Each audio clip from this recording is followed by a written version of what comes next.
huyu Pastor Dorcas. Mnamjua? Niliona juzi watu ya Ruto wakilalamika ati kwa nini mimi natembea na yeye. Sasa wanataka kunipangia mpaka vile nitaka na bibi yangu. You know. Unajua these people waliniumiza mimi sana na huyu mama nikiwa ofisini.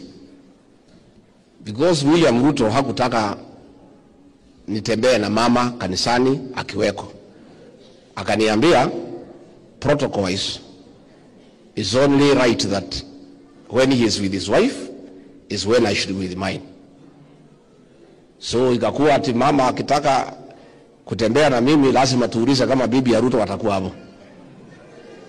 So mimi nilipenda kutembea na bibi yangu for 5 years, nikafungiwa karibu mwaka 2. Sasa hii nimetoka, simwache nitembee na wewe.